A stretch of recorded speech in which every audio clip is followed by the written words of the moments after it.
জান্নাতের দরজা মোট 8টা। ফিহা বাবুন ইউসাম্মা আর-রায়্যান। 8টা দরজার মধ্যে স্পেশাল একটা দরজা আছে, ওই দরজাটার নাম হলো আর-রায়্যান।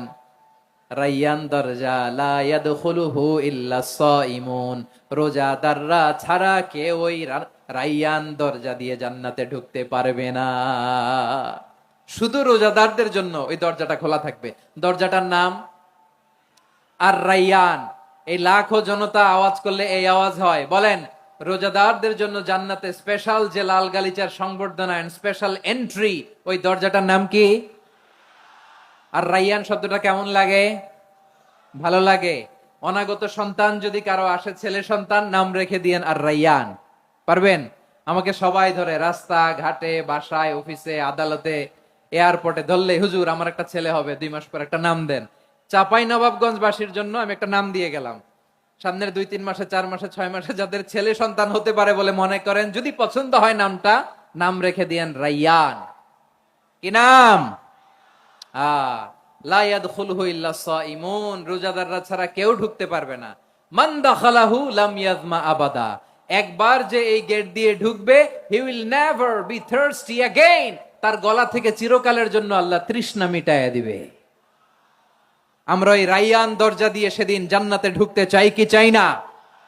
আমার প্রিয় ভাইরা, প্রতি রাতে রমাদানে আল্লাহর ফেরেশতারা আহ্বান জানায়, ইয়া বাগিয়াল খাইরি আকবিল, ইয়া বাগিয়াশ শাররি আকসির। হে কল্যাণের পথের যাত্রী, আকবিল, প্রসিড, আরো ইবাদত করো, আগাও আগাও, আরো জান্নাতের নাজ নেয়ামত কামাও।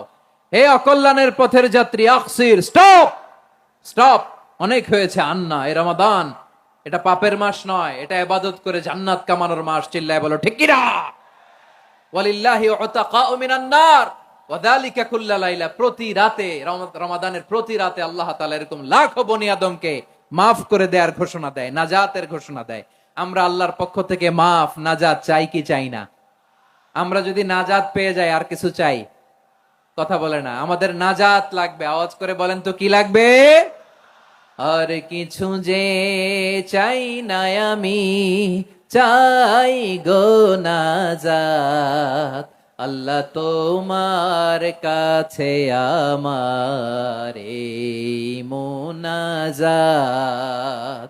আর কিছু যে চাই না আমি, চাই গো নাজাত।